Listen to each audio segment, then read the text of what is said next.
Are there any additions to the agenda? I did have one. Mark Alexander requested an option, an item to be placed on new business, so Mark, we'll get to you. I hear feedback as well. That's over here. Okay. Okay. Cherie. Yes, I was wondering if this could be sent to everybody so that we are looking at the same thing in regards to how the operations and the advisors ranked. Yeah, we've got that in the slide, so sure. Thanks, Cherie. Any other items to be added to the agenda? Okay, seeing none, the agenda will be approved by consent. Now's the time in the agenda for public comment. I'm not aware of anyone who would like to, who's requested to address the coordinating council. So we will move on and approve, review and approve the August meeting minutes also, which were included in your briefing materials. Any additions or corrections to those minutes? Seeing none, those minutes are approved by consent. Now that takes us down to the status report. Mike. Thank you, Mr. Chairman. Good morning, everyone. So we're going to go ahead and start with the safest. We've been doing a lot of work with that system. We'll start with the swipe card reporting. There are two versions of the system. They are both at this point up and running. We had some significant technical issues with the main tool, in part because it is demanding more of the system, but I think they've all been resolved at this point. So we have the main swipe card and Massachusetts swipe card systems are up and running and collecting data. There still remains an outstanding issue with the state versus federal reporting in the swipe cards, but that's been remanded to our commercial technical committee, and hopefully we'll have a recommendation on a good compromise there so that we don't have the reporting requirements impinging on one another. We have been running a Safest Redesign project, partly funded by Salston Kennedy funding. The vision document for the redesign has been approved by our Information Systems Committee, and the initial system review, which was conducted by Tom Hoops under contract to us, has been completed, and we've distributed it to a lot of our program partners for comments. And that will soon be going to our IS committee for the recommendations to be approved and then integrated into the redesign process. And we're going to be submitting funding for the redesign from FIS so that hopefully will not be coming out of the ACFACMA or FIN pots for ACCSP. Next, please. We continue to work very diligently with GARFO, and that project, I would say, is probably going about as quickly as we could have expected it to. There are a lot of hurdles that we still have to jump over in order to get it accomplished, but we have biweekly planning meetings and discussions, and we're doing things like a capacity analysis. How much data actually is processed at GARFO, vice how much data are we capable of processing now. We always have overhead additional capacity built into our systems, mostly because we're never 100% sure how much data we're going to end up processing. But even things like how much data is passed back and forth across to the internet, and how much disk storage capacity is available, and those sorts of things. We also will be having a contractor from GARFO. In fact, there'll be two. One to help support the redesign effort of the system, and the other to begin working on universal electronic trip report numbers. Part of the linchpin for the new systems is a universal trip report that can be automatically generated and attached to any of the different modules that would be used in fisheries dependent reporting. Once this is stood up, then the modules for SAFES will be asking this piece of software to uniquely stamp the initial trip report and then distribute it to all of the other associated reports as they are generated. This is a critical component of the next generation of fisheries dependent reporting, and those two contractors will be coming online, we hope, fairly soon. To the data warehouse, please. Our new query interface has been released. A lot of your staff folks are beginning to get used to our new look and feel, and we're working with them to make sure that nothing is lost in the translation. I know that many of your folks are dependent on our confidential data interface for quota and compliance monitoring, and we're trying diligently to make sure that those have our first priority, and I believe we're well on our way to having most of those dealt with. We are working on some tweaks to the non-confidential interface.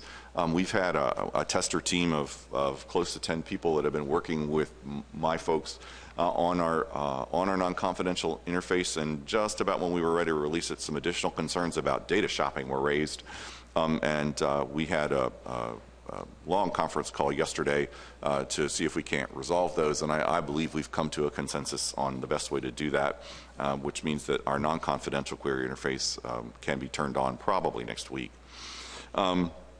We're also looking at how we are going to be able to provide better early data for stock assessments. We recognize that the deadlines always get tighter, that everybody wants the data quicker, and we're looking at what's the reality of our ability to be able to provide those data that reasonably accurately and at the same time being able to meet the deadlines. And it's not just a matter of us providing data.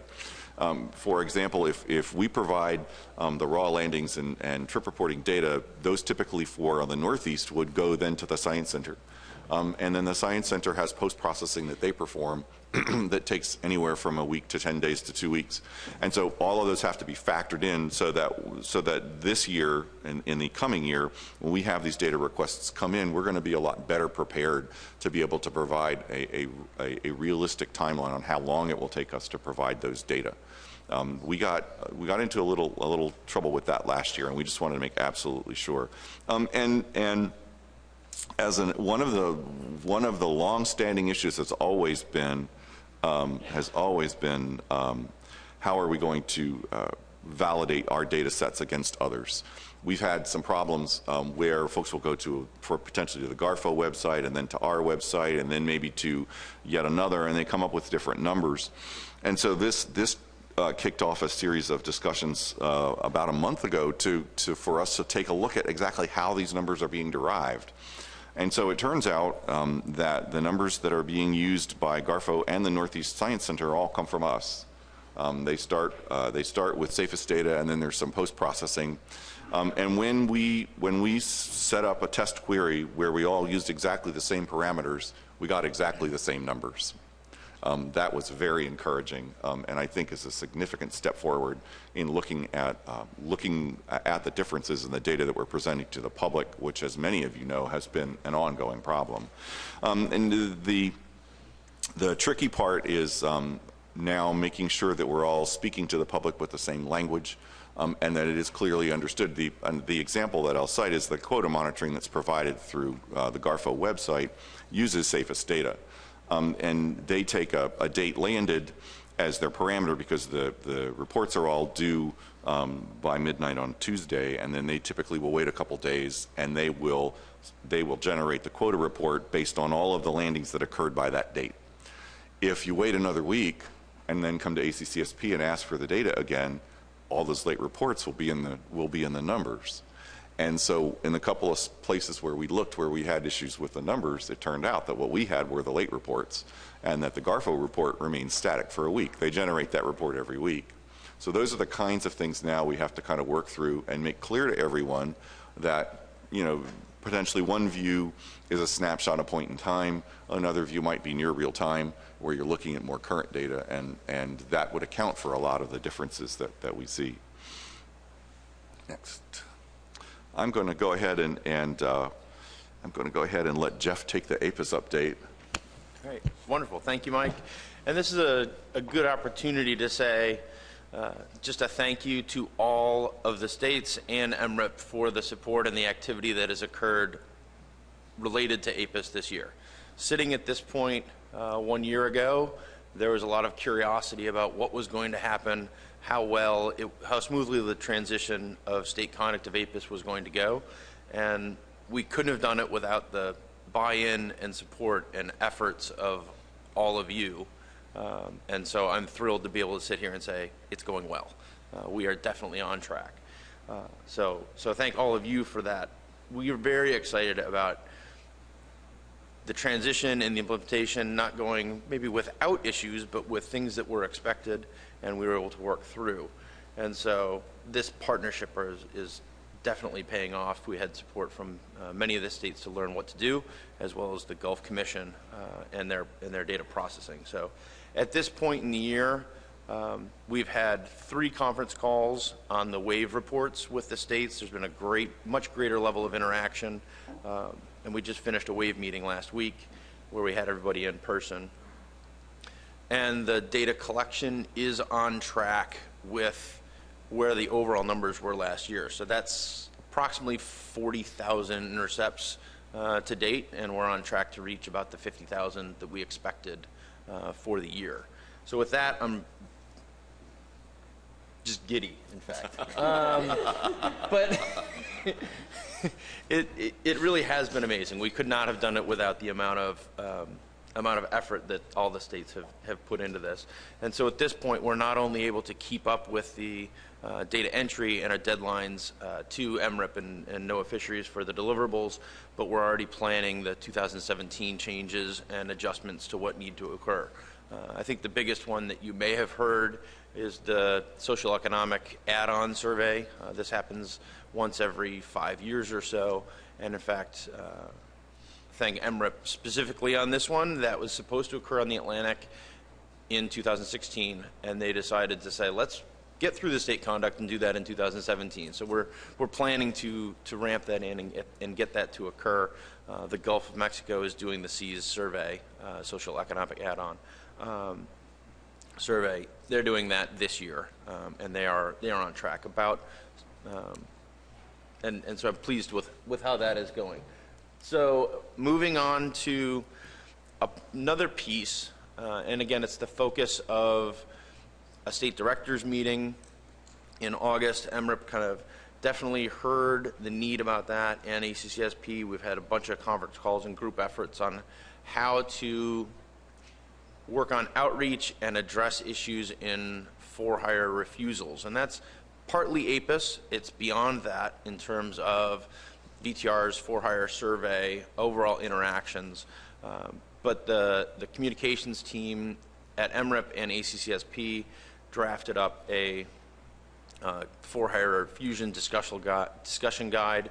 We discussed it last week with all the states, and we were able to come up with a lot of feedback on what are the most important things contributing to data collection problems on headboats, and what are the most important things that are contributing to issues with the charter boats, and whether there was some variation, but there were some common themes about improvements to the core of APIS, whether it was site registry and the state involvement is helping that, or whether it's the industry perspective or the anglers themselves. And there was some state variation, but as we sort through those discussions and feedback and continue to work with Gordon and Dave Bard and the MRIP team, I think it's moving forward really well. One of a good partnership issues, again, is it was kind of a joint effort of here's what is seen at the federal level. Is that confirmed by the states? There are some resources that that MRIP has and has offered up, whether that's printing outreach materials or participating in discussions at the state level.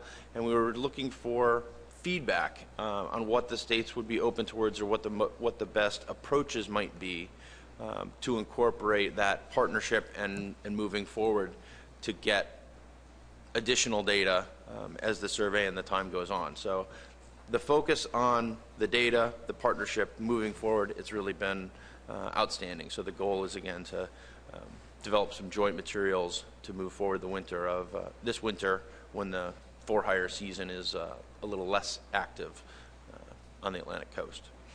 So Thanks very much, Jeff. Do you have any questions about any of our program updates? Mike, thanks for that update. Could you go back to the slide on the swipe guide, please? Certainly. You had put up there a redesign. Could you just give a little bit more detail on the redesign? Certainly. The fundamentally safest, I describe it as if you take a child's building block set and you have the multicolors and you have stacked the pieces on top of one another, that's kind of how Safest looks right now. It's old. The system was originally deployed in 2004, and the base database design has been modified as time goes by, and the applications have been updated based on different requirements that we get or changes that are changes in the reporting requirements. And what we really need to do is do a step back, take a comprehensive look at the system today, identify identify reporting needs that it doesn't meet now, and also step back from a technical standpoint to look at the design and see what we need to do to bring it into compliance with a clean design practice. When you have a system that gets old, you go, well, we'll make this work this way and we'll make that work this other way. And so what you end up with is on occasion, and you end up with something that, you know, in hindsight, if you had set back and designed it from the get-go, you'd have a cleaner design. There might be some changes in the way that your database structures look and things like that. The primary overhaul to the end users almost certainly will be in the online tools. The tablet reporting tools won't require significant changes other than somewhere in the background for the federal initially. The federal reporting tools will likely grab that universal trip identifier. We haven't even worked out how that's going to work yet because we don't have the GARFO and the IS committee are working on what the business rules need to look like.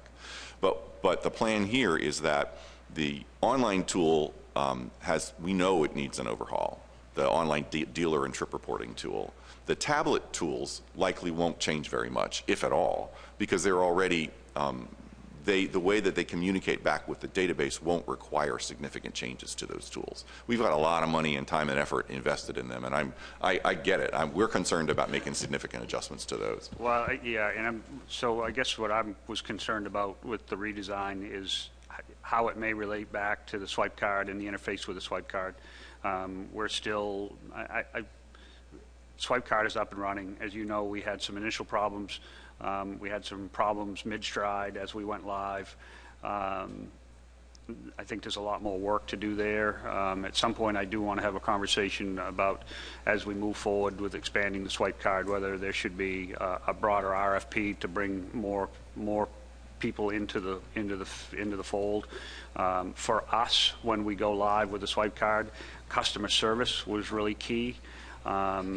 It wasn't bad. Could have been better, I think, from the contractor, and those are the things that I want to make sure we're addressing as we move forward. But the link between the two it sounds like you're thinking about those links, so that's really where I was going here. Thank you. Any other questions? Wilson. Thank you, Mike. So we had what I thought was a very interesting discussion yesterday in the South Atlantic State Federal Management Board meeting about quota monitoring for cobia in particular and how those numbers are derived, by the Southeast Fishery Science Center using the MRIP estimates and the head boat estimates. And what I was wondering is which set of numbers ultimately winds up in the ACCSP data warehouse. And that may be a question with regard to Northeast region as well. I don't know what the Northeast Fishery Science Center does with those numbers, but if a member of the public, who's interested in a particular species and the quota monitoring for that species wants to see the numbers that go into that total, where do they go? Do they have to go to the Science Center, or do they have to go to the ACCSP data warehouse? I think at this point they'd have to go to two different places. We should have the VTRs for cobia in our data warehouse. The MRIP estimates would have to come from MRIP at this point. Certainly if, as we move forward with cobia, and I heard about this discussion and I've been rattling around in my brain about, how can we help here. I think certainly if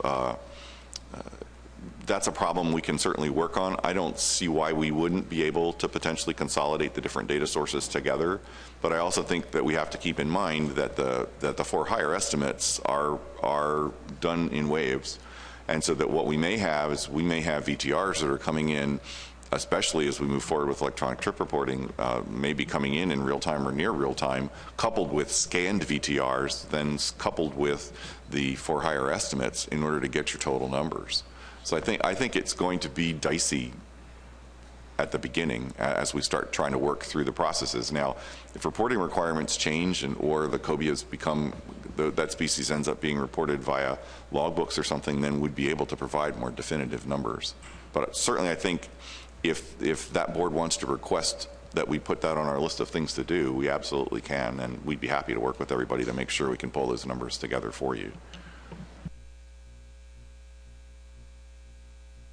Any other questions on program updates for Mike or Jeff?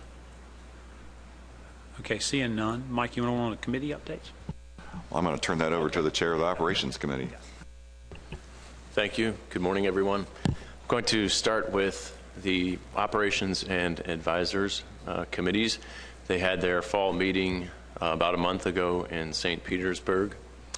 The focus of that meeting, as it often is in the fall, was to score and rank the proposals submitted to the FY17 RFP. There were 14 proposals overall in both the maintenance and new categories, including the ACCSP administrative grant proposal. The total funding request was over $3.8 million for an available $3.35 million, so there was some trimming that needed to be done.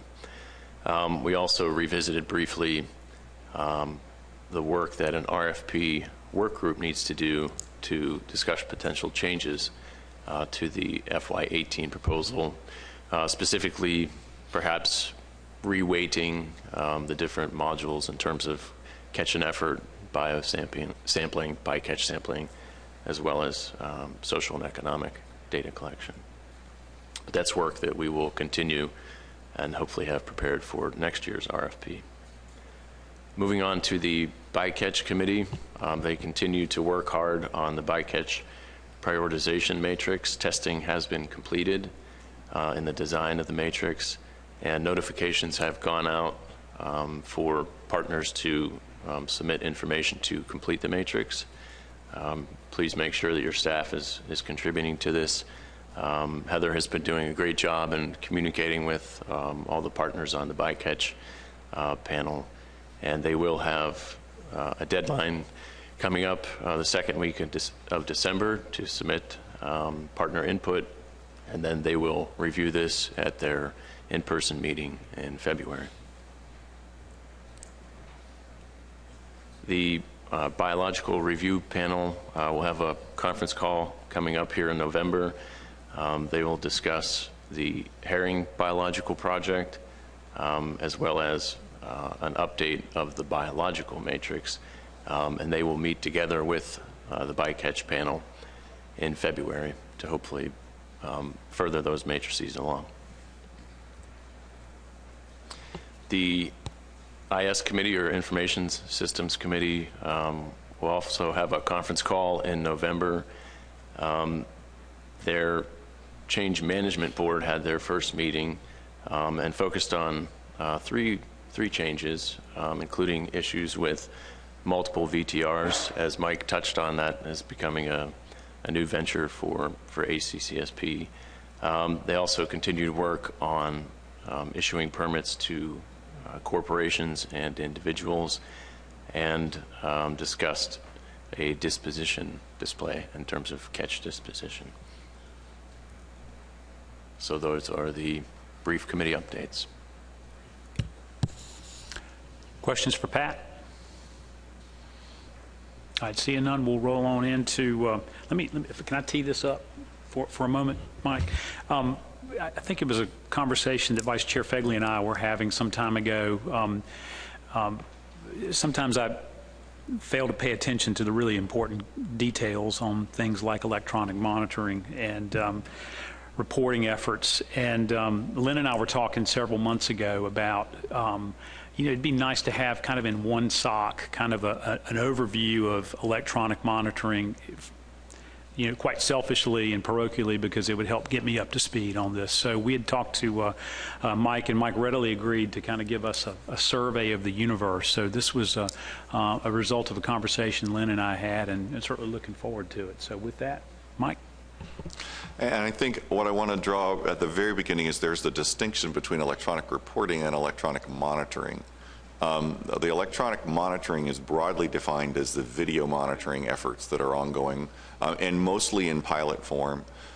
There are a couple of programs that are running right now, but we didn't actually cover those directly because there's no ACCSP standard yet for electronic monitoring, and that's on the list of things to do for the Commercial Technical Committee. And with reference, for example, to the safest redesign, we know we have to have hooks to attach those electronic monitoring reports or videos to the trip reports. And so we didn't touch on that per se, but it is not broadly in place right now on the East Coast. There are a lot of research efforts ongoing on the West Coast, especially in the Alaska region. So we move on first to. So talk a little bit about why electronic reporting. I think that the reasons for doing this are pretty well understood.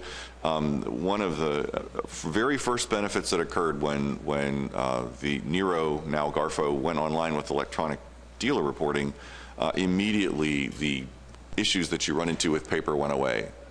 You would receive codes you couldn't read. You would receive incorrectly manually entered codes on those pieces of paper. You have immediate upfront data validation because of your electronic interface. So you cannot enter a code that doesn't exist. You can enter a code that's inappropriate, but you can't enter things that don't exist. And so the main reason was we could get better understanding of what's going on.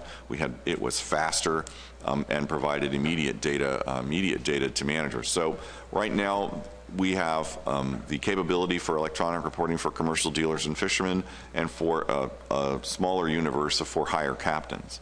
The directions that we've been taking our user interfaces are to make them as easy to use as possible. The paper has its all, and all of you are familiar with the issues that are incumbent with paper reporting systems. They sometimes have human error, they are hard to read, and of course there's always timeliness. For example, even with partial electronic reporting systems, the Garfo VTR system is an example of that. Those forms are scanned. And then once they are scanned, they are reviewed and entered into a database system. Even when they're scanned using optical character recognition, there are always update issues. So even if you cut back on your data reporting time, even still it can take anywhere from weeks to months for data to get in from the paper-based reporting system. So we started with electronic reporting for dealers, which is actually fairly widespread coastwide. The Northeast and Southeast regions both require electronic reporting from their dealers. And in the Northeast, they are using either the Safest online system. There is an upload component to the Safest system that allows large-scale dealers to submit data directly in. And then in the South, and there's also a Bluefin application that's in use by a lot of the Northeast dealers that pushes data into Safest through the same file upload interface that's used by large-scale dealers. In the Southeast, there is a version of the Safest system that was deployed, the E1 ticket system, that models the single trip ticket model that's in use. And then we have a smattering between the states. Some states are doing it in a hybrid way. For example, Massachusetts allows their dealers to report electronically but doesn't require it. But they are all using the Safest database interface in order to get data into the system. And as you can see, between 2000 and 2012, we've had a very widespread adoption of electronic dealer reporting coastwide. And the benefits that everyone expected pretty much have been realized from that.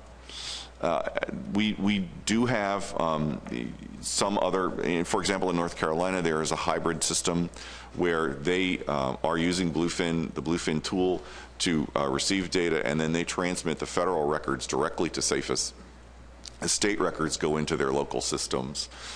So we still do have some of those hybrid solutions that are in place, and we expect that probably to increase. One of the issues that we have as a system is that it is difficult for us to respond to complex local user requirements. In other words, the baseline for what SAFES requires, the baseline ACCSP standards, our systems are all designed to accommodate that. But you end up, of course, all of you recognize that your data collection twists, I describe them as twists, can be unique and sometimes quite complex. And so one of the things that we've been looking at as we move forward into the future is working to better allow for the third-party tools, some of which are already in place, for example, FACTS in Maryland, to allow them to be able to interface directly into our data system so that those data can be provided in a more expeditious way. Moving forward to commercial fishermen. The transition to electronic trip reporting has been a lot slower and more fragmented, in part because of the technical issues locally. There were problems with local technology. Many of you have been around long enough to remember old ruggedized specialized systems. Thistle, for example, made a system that was intended to be used for lobster reporting. And as the technology has become less expensive and more rugged and faster, it's become easier to allow for electronic trip reporting with inexpensive, almost dispensable hardware. And so where we are right now with electronic trip reporting, at this point, no large-scale jurisdiction requires mandatory. There is no mandatory electronic trip reporting on a very large scale. There is electronic trip reporting in place. In a lot of places, it's optional. For example, the GARFO VTRs can be submitted electronically, and many of the other states allow for it as well. There is eTrips Mobile is deployed in the for-hire fisheries on Rhode Island and is being used as a template for the research projects that are ongoing. We're going to talk about those. That's where a lot of the confusion comes from, I think. And then the eTrips tool itself is in use in a hybrid way in many of the Northeast states. Some of you allow the captains to report electronically online, and then would key the balance of the paper reports into the system. But that realizes part of the benefit in the sense that the data are all in a single repository and are relatively easy to associate with dealer reports. The E1 ticket system also accommodates vessel trip data. So we're putting it up here as electronic reporting in the Southeast, and that's in place. That's in place in the southern states of South Carolina and Georgia. There are other electronic reporting tools in Maryland and Virginia, North Carolina and Florida. I sort of alluded to a couple of those before. And our long-term goal would be to eventually be able to incorporate those data directly into the database in something approaching near real time. That would eliminate some of the data feed lag that we have.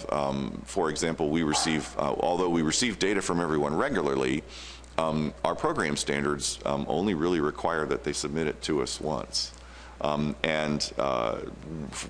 That is, when we were working on a slower time scale, that worked okay.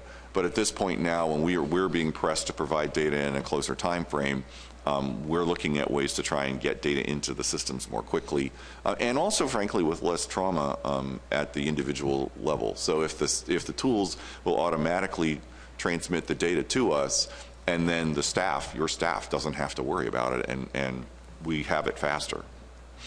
Moving to the vessel trip reporting, a little bit more detail. GARFO does allow for paper or electronic, and the requirements vary some. You can see the permits that are up there on the right side. By the way, my thanks to Ali Schwab. She did almost all the research on this. And if you have note any issues or errors with information I'm presenting, please contact us. You're kind of my trial run for this presentation, so I'm looking for feedback from you. We plan to go to the Fisheries Management Councils with this, since the question arose at the South Atlantic Council. So I'm certainly welcome any feedback from you if you felt like it was useful, or if there's additional information you might want, or you catch us in an error. We're glad to make some updates. Gordon already has something. Would you send it to us, Mike? Oh, certainly, absolutely. Thanks. Yeah, it'll be easier to get feedback from others, not just the people at the table, if you do that. Going back to Garfo, Garfo has authorized electronic submission from a couple of, well, at this point, 5 different systems, which include the Safest eTrips Mobile. We are also working with them to authorize the online tool as well. Even though they do have authorized electronic applications, very few of them are taking advantage of the applications program interface that Garfo wrote, and in fact the eTrips mobile tool shook some bugs out of that thing while we were working with them. When the VTRs move down to ACCSP, of course we're going to adopt the same model, and initially we're not going to change anything, I don't think, the way that the plans are working right now. And in the Southeast Science Center, they accept paper VTRs. They can access the Northeast data. So where we have dual permitted vessels, they're able to pull the VTRs from the Northeast. We have a copy of the Northeast VTRs in our database, and also our own, and they're able to access those, and they are using those actively. Moving on to state trip reporting. And of course, as soon as we switch to state, we end up in we have to switch gears, because keep in mind that the federal agencies permit vessels, and the states typically permit harvesters. And so we sometimes run into some issues with overlapping areas of authority, because a vessel, you may have a licensed state harvester on a federally permitted vessel, and then whose report really is. And we're still working on some of those issues. But typically the state reports are based on the fisherman's permit. We do have a pretty good universe of those permits. We have either direct connections to the state permitting systems, or your folks help keep our systems update through the safest interfaces, or provide us with flat files that we load in. And then again, obviously the frequency reporting widely varies depending on the state requirements. There's electronic or paper reporting in many states. We've I've gone over some of those. And in a few of the states, it's almost entirely paper. And then again, in other states in the Southeast, again, we have that one ticket model. So it varies. In the Northeast, there's typically a 2-ticket model, which is used, the one ticket is intended to validate the other. And then in the Southeast, starting at South Carolina South, they use a 1-ticket model, where they collect some data from the harvesters and additional data from the dealers. Moving on for for-hire. The for-hire, and it was interesting, we just were having a little conversation earlier about this, how for-hire reporting is managed is pretty heavily mixed. There's HMS reporting, which is specifically for their species that are managed. Those are electronic. For Garfo, they could submit paper or electronic trip tickets, but it's mandatory reporting for the federally permitted for-hire boats. They're also surveyed through MRIP, which has the consequent issues that I'm sure we're all aware of. And then the Garfo data are used by MRIP at the end of the year to calculate effort and adjust estimates if needed.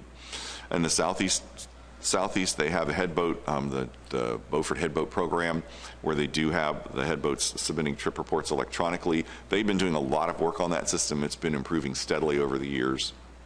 And we currently don't have direct access to those data, but we're able to get summaries from it later.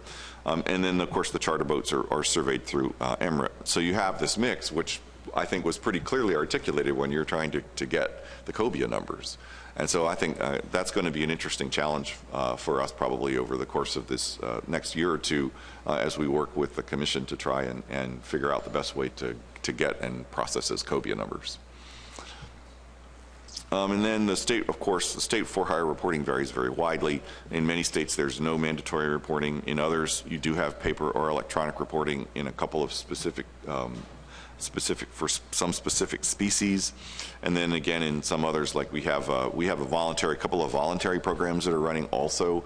The New Jersey Striped Bass Bonus Program is an example of those, where they issue a bonus card if folks report their catch, and then they use those numbers later in adjusting. You use them as you don't use them in your official estimates, I assume. I don't actually know how your numbers are used. And then there's some mandatory electronic reporting in Rhode Island, which is, of course, where the for-hire redesigns all started. Adding to further confusion are a lot of different recent electronic reporting efforts. And we'll start with, in 2011, that electronic trip reports were authorized by GARFO in the Northeast region. There's a pilot study in 2012 in the Southeast region, which was a headboat survey, which was run by Beverly Sauls, I believe, and which concluded in 2013. And then in 2014, you have the Northeast Modernization, which has been running in the background for a number of years. The Southeast, federally permitted, began to be required to report electronically. Southeast headboats had to start report electronically through Beaufort Headboat Survey. A pilot study for electronic reporting for federally permitted Southeast commercial vessels was also conducted.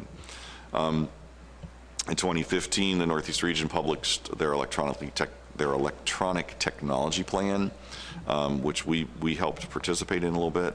The Southeast region also did that. These are the consequences of ongoing reviews of the programs. NIMS has put in place cyclical reviews of the regional and headquarters programs that will result in an ongoing review process, and with a view towards improving their services and their ability to accomplish their tasks. So we're going to see those as ongoing. And then in 2016, the Southeast is looking at mandatory electronic reporting for hire. The Mid-Atlantic has mandated, I believe, electronic reporting in some portions of the for hire industry.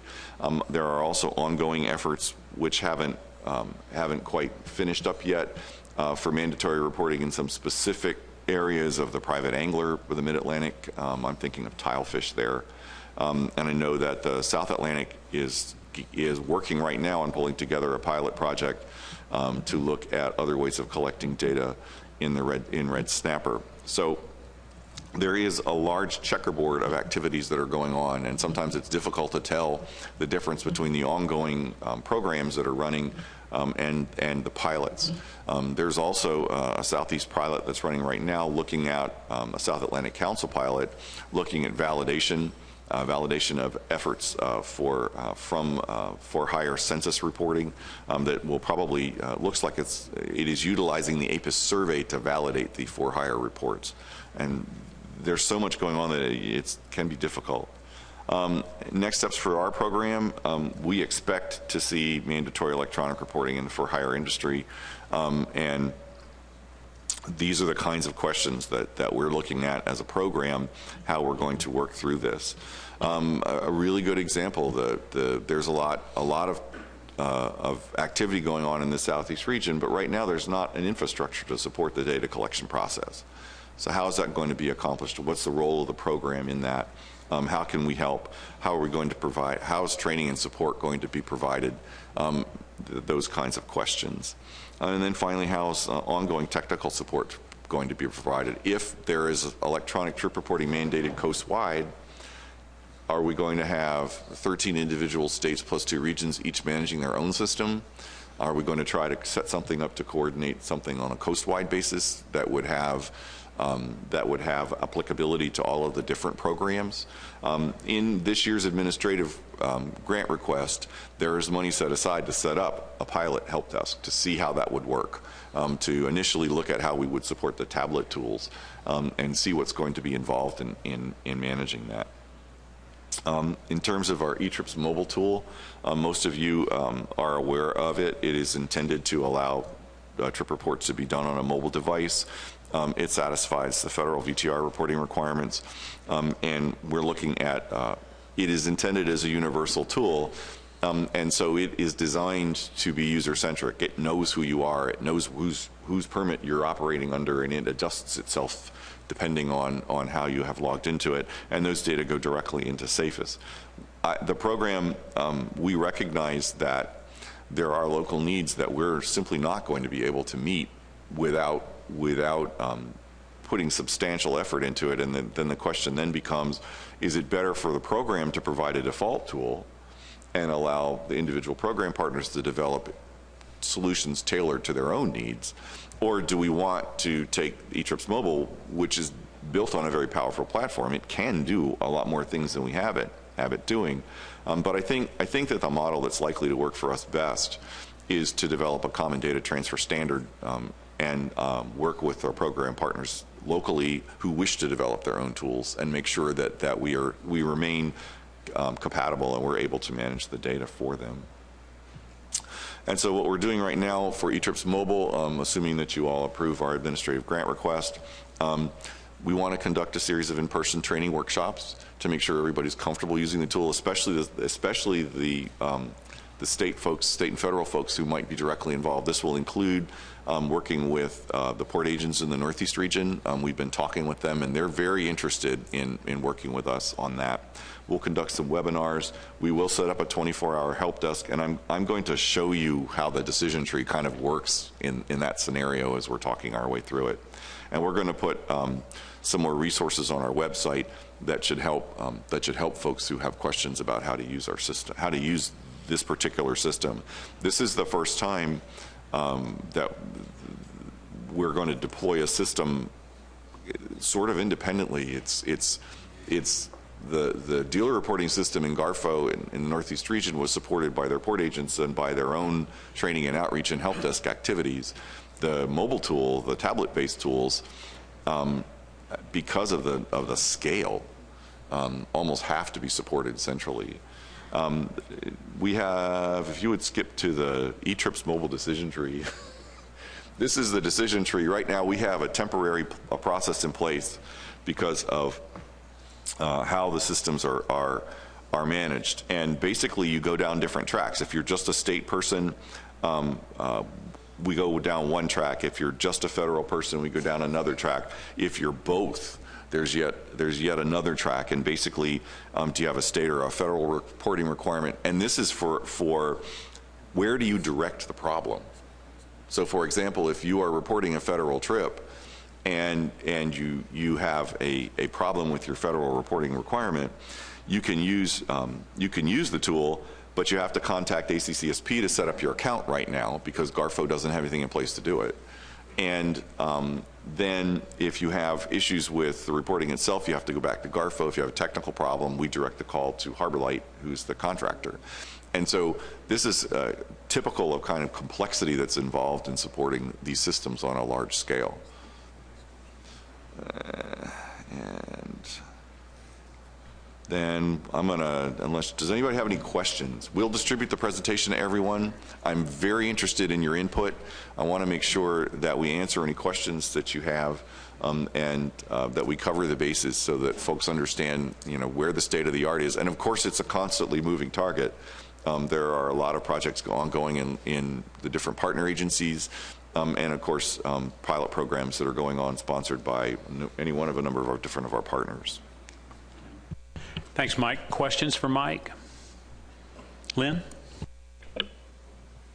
Well, Mike, thank you. That was, for me, just enormously helpful, and I think it's going to serve when you send that around as a great reference. And I just want to say that one of the reasons I started thinking about this was because I was just desperately trying to understand what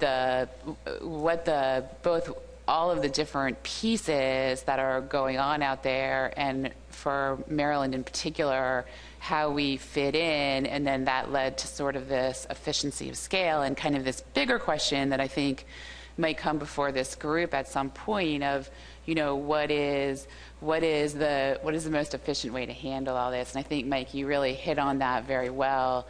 So really, I don't have a question, but I just also wanted to bring up the fact too that in Maryland, one of the other things that we've been thinking about, and every state has different objectives, and one of ours is very much not only this idea of more rapid, timely, better quality data, but also the fact that for us in Maryland, and I think this is a very Maryland-centric problem, we have a devil of a time enforcing harvest reporting. So there's really no mechanism to enforce reporting. When we go to paper reports, if we can even try to enforce reporting, it has to go before a judge, and the result is invariable, where the judge says, well, why didn't you report? And a fisherman says, well, I did. I sent my paper by mail. Didn't you get it? And then at that point, there's just no way to prove legally, where that piece of paper went. And we also have issues in Maryland where, and particularly for Maryland-specific fisheries like blue crab, where we made some management choices to base regulation on harvest history. And this was not an ITQ. It was a one-year management approach. And what happened with the harvesters was they reacted in a very human way, which is our blue crab harvest increased by about an order of magnitude in a year because folks really wanted to get harvest on the books so that if we ever did this again, they'd be ready for it.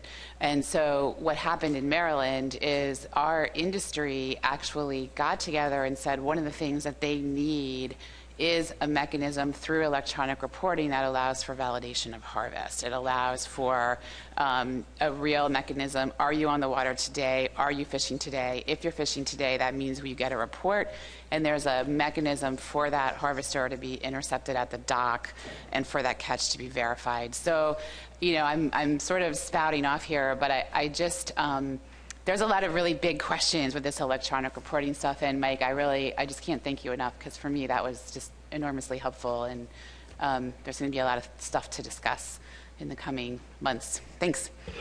Thanks, Lynn. And again, Mike, thank you. I'll echo that. It's very, very helpful.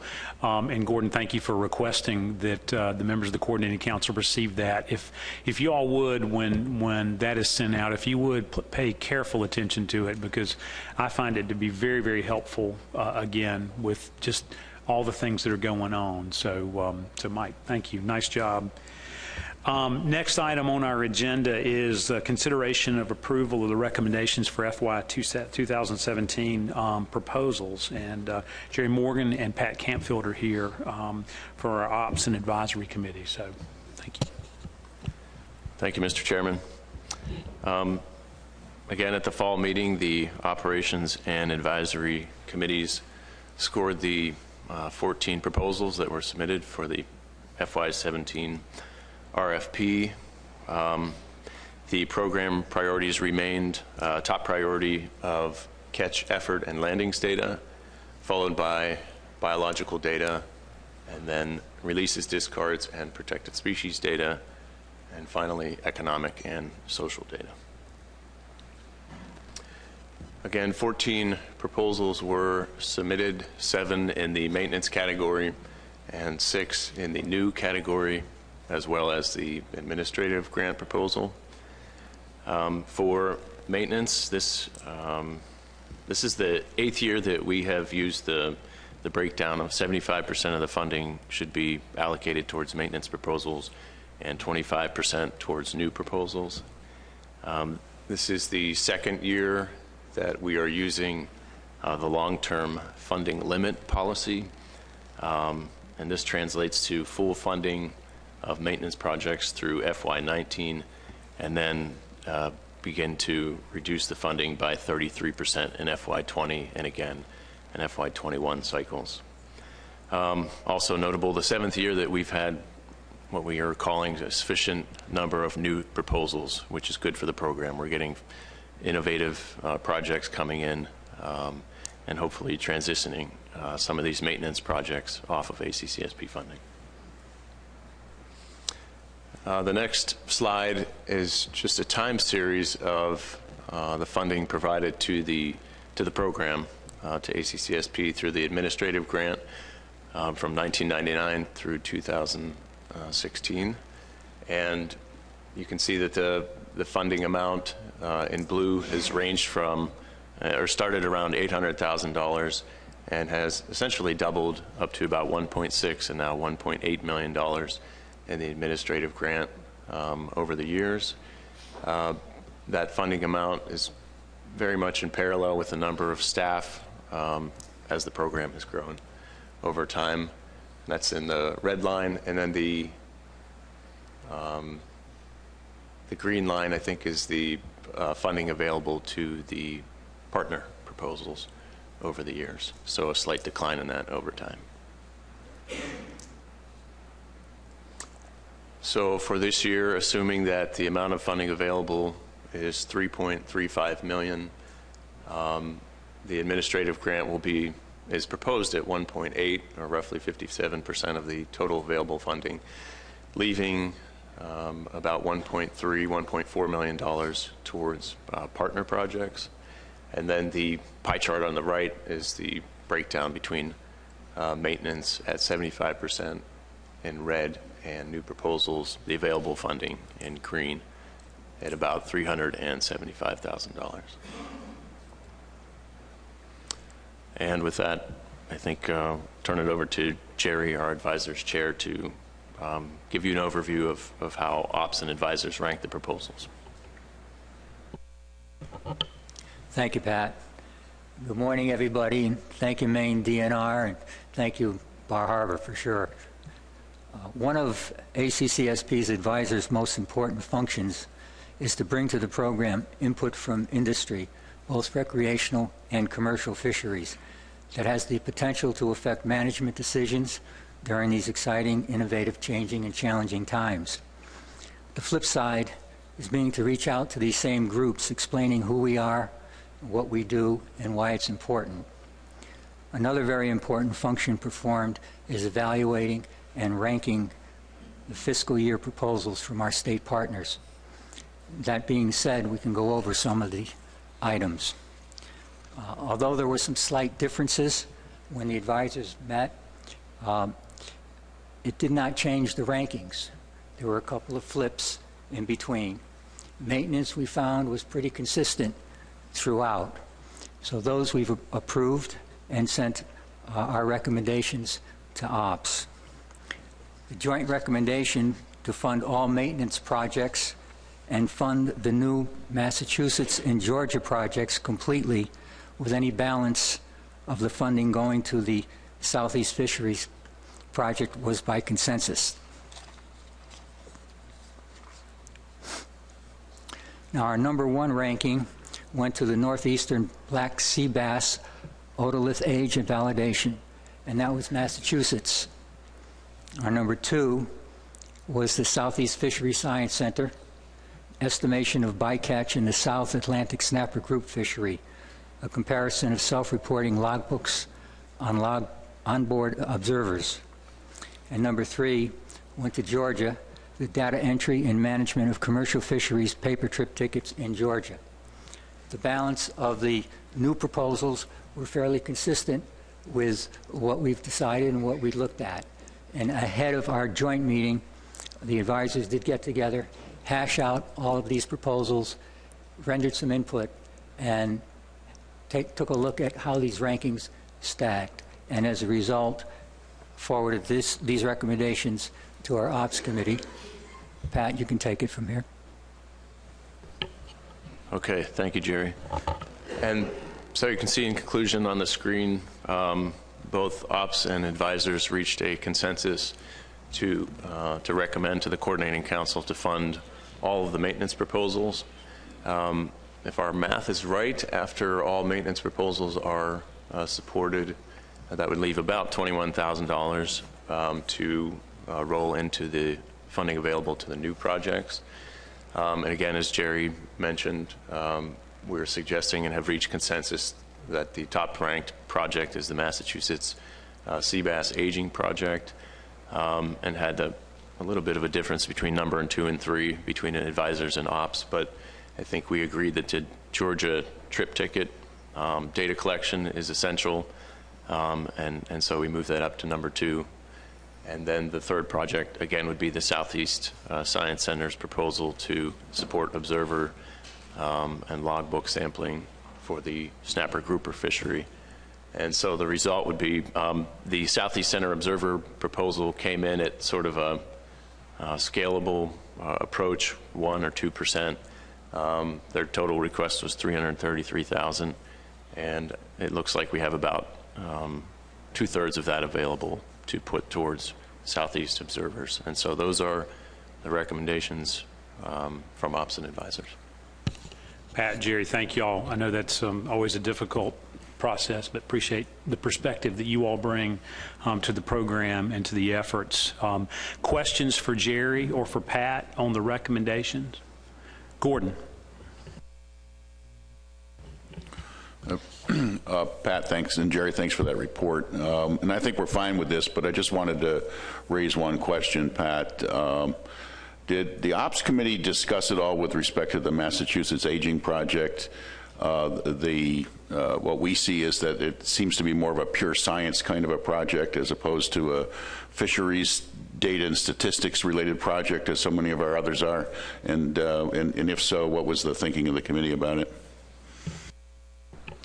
Thank you, Gordon. Yes, the committees did discuss that. I think in short, it addresses some biological information, so it is eligible in that sense. But also, I think maybe the more important factor was the bang for the buck. As was discussed yesterday, black sea bass science assessment management has a number of questions or issues that we're collectively trying to address.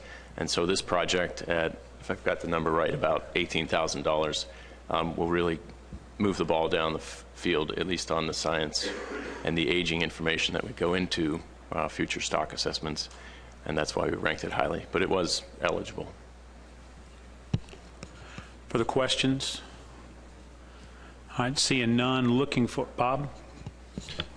Thank you, Mr. Chairman. Quick question to Pat, I suppose. So all the recommendations that are up on the screen now are based on 3.35 million. If there is funding at 3.5, the extra 150,000, would that be used to round out the scalable project for the Southeast Fisheries Science Center, and then the remainder of that would go where? But probably, 50,000 or so left over. That's correct, Bob. If we got an additional 150, that would go over the top. We would fully fund, or recommending to fully fund, the Southeast Observers Project. And then if you could put back up on the screen, please, the new proposals. I'm not sure where we left off. I mean, I think there were differences between ops and advisors in terms of those last three new proposals. I think under one scenario, the New Jersey proposal ranked higher, and others, it may have been the Maryland or Maine project. And so I think we would fully fund Southeast. I guess the related question is whether the remaining money after fully funding Southeast would be able to, New Jersey or Maryland or Maine could actually use that, because it would be a relatively small amount of funding. I don't know if Mike has more to add to that based on the discussions at the meeting. I think that typically, my guess is that if we do receive additional funding, it'll be what they refer to a little bit as a couch cushion exercise, and if they have the funding to cover the South Atlantic project, then that's probably where they would stop, unless we specifically ask them to provide additional money. I think we do have, typically we would just go down to the next highest ranked proposal, but we haven't received in recent years a full 3.5. We've come within 20,000, 50,000. So I would think it'd be really unlikely that we would get a full 3.5. And I would suggest that we really won't know until we know exactly how much we get, what the right process would be. My suggestion might be there's no way we can adequately fund the other two projects with anything likely to be left over. It's a possibility that we might be able to do the New Jersey bycatch project or part of it. Typically the guidance that we've gotten from the council is that you try to fund the next highest ranked project. And that might be my suggestion at this point. We could go back to what are we calling the executive committee now? Leadership. The leadership team, if we end up with the additional funds, and allow that group to make a decision about what the best thing to do might be. Mike, let me just clarify. So we can presume then that the new project proposals, the next in line is the New Jersey DFW project? I would say that from a practical standpoint, it almost has to be, because we are unlikely to get anything like enough money to fund either of the other two projects. And do we have a sense of when that number might be? I know we're still under a continuing resolution, so I guess that's a $64 question, perhaps. Typically we find out in usually April or May. Sometimes earlier. It depends. You never know the lame duck. If the lame duck Congress passes the CR, then we'll know. But typically we don't know, and there's always a little bit of a scramble. There's last year, for those of you, you might recall that ST and Sustainable Fisheries reprogrammed some funds internally and funded a couple of our projects through a different funding source, which then freed up the ACT-FACMA and FIN funding. So you never can be exactly sure what's going to happen.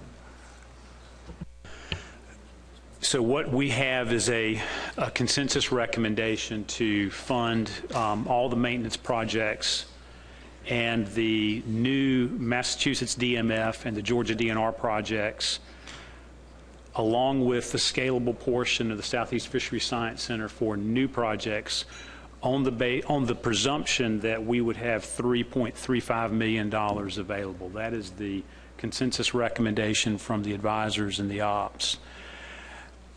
Is there a motion to that effect? Terry. Yeah, thank you, Mr. Chairman. On behalf of the state of Maine, I greatly appreciate the consensus recommendations from the advisors and the ops group. It's nice to be back before the ACCSP this year without having to throw another Hail Mary. So with that said, I'm going to move that the ACCSP supports and approves the joint recommendations of the advisors and the ops for 2017. It's a motion by Mr. Stockwell. Is there a second? Second by Cherie. Discussion? Cherie. Yes, I'd like to add to that motion that if there is additional funds that do become available through Congress, that the Leadership Committee meet and make a recommendation to the Coordinating Council or make the decision as to how to deal with the extra funds. Terry, is that fair? Okay. The motion then, if I may read it, is to accept the Operations and Advisory Committee recommendations of funding all maintenance proposals and fund the Massachusetts DMF, Seabass Aging, and the Georgia DNR trip ticket, and partially fund the Southeast Fisheries Science Center Snapper Grouper Observer Project. And if additional funds are made available to the ACCSP, that the leadership team will meet to determine how to allocate those additional funds. That was a motion by Mr. Stockwell, seconded by Cherie. Is there further discussion on the motion? Any objection to the motion? Seeing none, that motion carries. Thank you. Next up is to consider the approval of the addendum to the MOU reflecting the governance change. And let me see if I can do this quickly. We're under the gun with a business session. Y'all, again, be reminded that there has been a lot of discussion and a lot of effort looking at modifying the nature of the relationship between ACCSP and ASMFC. And we have talked about this extensively over the last several years, culminating in a discussion back in August that were reflected in the meeting minutes that requested the governance transition work group go back and review some of the elements of the MOU to actually affect this marriage, if you will.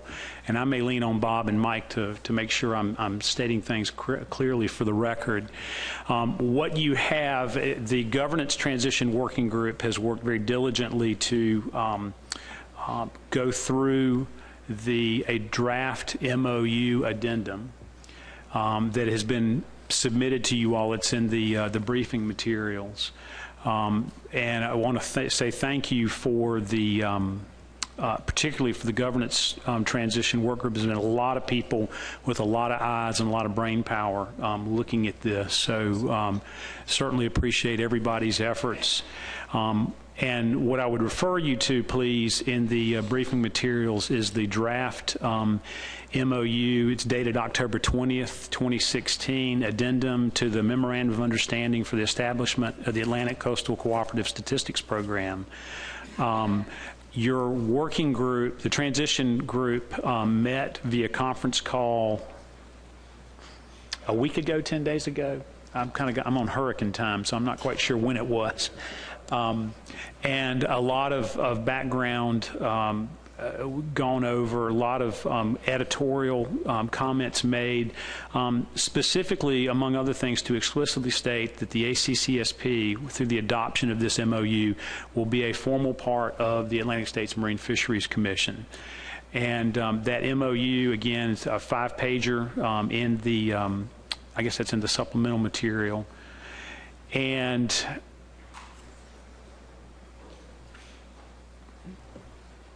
we talked about, among other things, what to call the executive committee, the ACCSP executive committee. Where we have landed is to call it the ACCSP leadership team. The intent to be to have a group that could meet, a smaller group that could meet to make decisions and or recommendations to the coordinating council in the event of needing a quick response.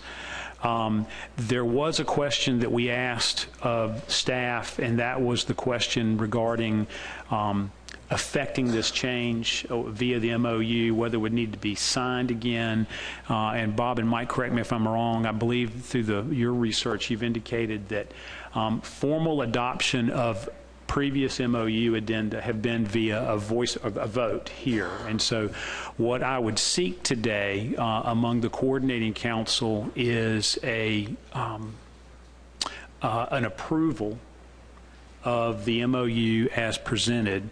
And with that, one last thing I'd like to point out is that we had, again, the transition working group, a lot of work, a lot of eyes, a lot of effort went into this. And the transition working group is making a unanimous recommendation that the coordinating council approve the MOU as presented. And with that, I might look to Bob or Mike to make sure I didn't mangle anything too poorly. That's right. And ask for any questions about affecting this change. Cherie. I don't want to drone on with questions. I just wanted to clarify that the leadership committee, formally the executive committee, is still made up of the same general group of people that covers the whole coastline, the 2 federal agencies, and the council. Thank you, Cherie. Good point. Thank you for clarifying that. Further questions for me? Further discussion on this issue? What I would then look for from the body is a motion to accept the MOU version 2, October 20th addendum to the MOU for ACCSP. Can I get a motion to that effect? Steve Hines. Motion by Mr. Hines. Seconded by Dr. Duvall. Discussion? Bob. Just a point of clarification, I hope. I think you only mentioned the MOU addendum, but there's probably value in also including the transition document, which lays out the plan of attack for the next couple of years. And thank you for that, Bob. Yes, you're right. And recall that we went through that pretty extensively back in the August meeting. So that transition document is also included in your briefing materials. Further discussion? Any opposition to the motion? I guess I should read that. Motion to accept the Governance Transition Work Group unanimous recommendation of approval of the ACCSP transition document and the MOU addendum, thereby approving the transfer of ACCSP from an independent program to a program of the ASMFC. That motion was by Mr. Hines and seconded by Dr. Duvall. Is there any opposition to that motion? I see none. That motion is approved unanimously. Thank you all. And congratulations on the marriage. I think we're married, Bob. Real, that's right. Gifts were you had the rehearsal dinner last night. And, parties in 1067 tonight. With that, we're down to other business. And Mark, could you bring your item, please? Thank you, Mr. Chairman. I'd like to draw your attention to an email that was circulated just prior to the meeting today. It's an email from Peter Zakowski of C-Plan to Mike. Peter, C-Plan, the Northeast Regional Planning Body, ACCSP, George LaPointe Consulting, Harbor Light Software have been working on a pilot study to refine a methodology to characterize the for-hire industry's use of the ocean. This effort coincided with development of the Northeast Ocean Plan and arose out of an interest by the industry that their activities be documented as part of the ocean planning process. Specifically, the pilot study is using a feature of eTrips Mobile that allows vessels to vessel tracking by recording a location every 2 minutes. As you might imagine, this is sensitive data, and Peter's worked hard with the industry to gain their trust and that the data would not be misused and distributed without their permission. Peter has worked with fishermen from each state to develop data visualizations that are acceptable to them for publications of data. So far, vessels from Connecticut, Rhode Island, and New York have been involved in the study.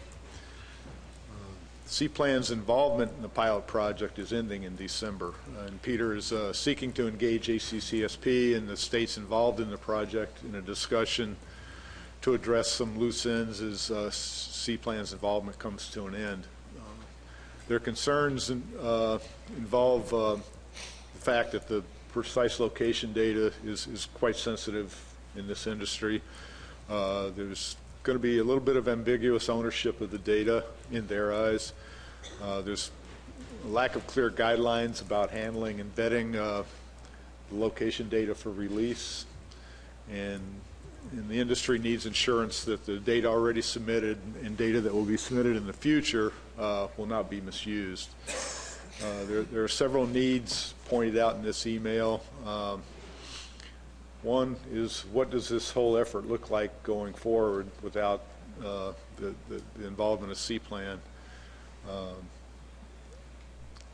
There's a need that ACCSP continue to recognize the sensitivity of the data. I know that ACCSP has, is extremely cognizant of confidentiality, and but that's still an issue that the industry has a concern about. And that ACCSP continue to be engaged with the industry, both in terms of continuing the project and establishing standards and a process for data access and publication of visualizations of the data. Peter provided me with a project report for that project, and I'll see that it gets circulated to all the coordinating council members. But one thing that arose out of that project was that the vessels involved from the 3 states had different ideas about what was acceptable visualizations of the data. So that's going to be a little bit of a challenge going forward, is coming up with something that will be acceptable to everybody. This is one of the states whose vessels are engaged in this in the pilot project. I was asked to participate in further discussion, before C-Plan's involvement comes to an end. And I'm also the New England Council's representative to the Northeast RPB, so that's how I got involved in this. So the question for the coordinating council here is, who from ACCSP should be involved in this discussion? Should maybe some of the committees be involved in coming up with some idea of an ACCSP policy in this regard? Of course, time permitting, we only have till the end of the year. And then what are some of the coordinating council's thoughts on some of the possible actions that Peter outlines in his email? So if anybody has any ideas on this, I'd certainly like to hear about them.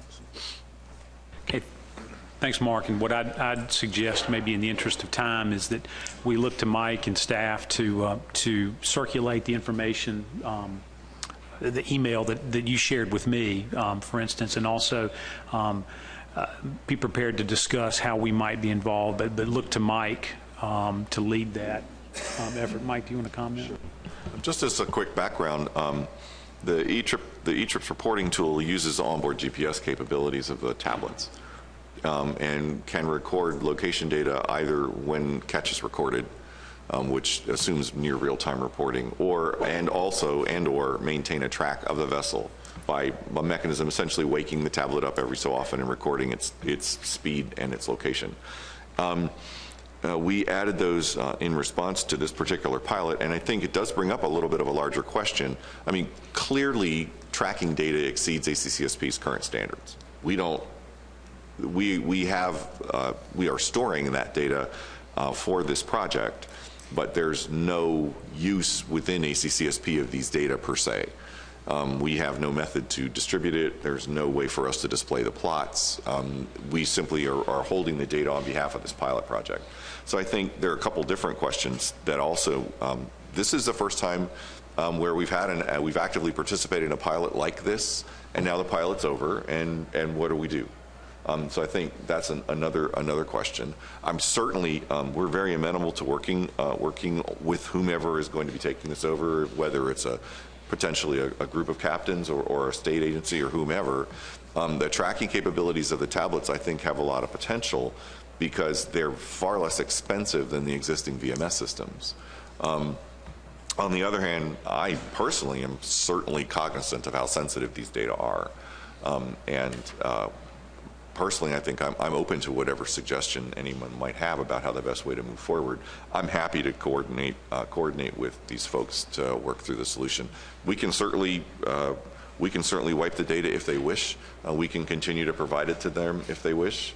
A couple of these other pieces, the tool is continuing to be developed, so the capability to turn the tracking off and on is now added to the latest couple of releases of the tool. And it also tells you whether or not you're tracking as the system's running. So that came out in part of the work that we're doing in the South Atlantic. So it's undergoing a continuing evolution. And we wanted to make it more obvious that the tool was capable of providing the tracking and also whether or not you were doing it. So it is clearly indicated whether or not you are collecting those data. But however we wish to move forward, I'm certainly happy to work with whomever and do whatever we need to do. Mark, I think what I'd do is suggest that Mike reach out and have some conversation, bring that back to us. I presume we'll meet in February. Yes. Is that reasonable? Yeah. Thing is that the discussions that Peter wants to have, well, I'll have to take place before December. So, if people have any issues or sentiments on some of the possible actions or concerns that Peter outlines in his email, I certainly want to hear about them, sooner than later. So. Would a call that would include you and Peter potentially be a good way to go? Well, yeah, in talking to Peter, it sounds like what he's going to eventually put together is a conference call that involves industry people, state people, and ACCSP. And my purpose in bringing this here today was to try to get some feedback just so I understood or have a good sense of where ACCSP might want to stand on some of these potential actions that Peter outlines. So. Jerry, do you have something? Yeah, Mike, can that tracking data on the uptake be encrypted at all? I'm sorry, I did. On that tracking data on the upload, can that be encrypted? Oh yeah, absolutely. Okay. Mark, I'm cognizant of the fact that we're 10 minutes past, and in order to get substantive input, from the group, it might be a bridge too far this morning. I'm wondering if we're comfortable asking Mike to reach out. I think Mike's certainly been around the block with this group long enough to know what some of the issues and concerns might be, and would that suffice for your purposes, and is the coordinating council comfortable with that? Cherie? I'd be comfortable with Mike reaching out and getting how strongly the industry feels about how this should be dealt with, and then come back to the leadership committee, and have that conversation before the end of the year. Mark, do you think that's sufficient? Okay, very good. And first task for the newly formed leadership team. Very good. All right, so I'll reach out to Peter and make sure that we'll offer to provide facilities for the industry call if needed. Terrific. Any other business to come before the coordinating council? All right, seeing none, we will stand adjourned. Thank you. We are going to transition into the business section as quickly as possible. We may not be able to get it all done before the hard stop at 12:30, but we'll see how far we can get.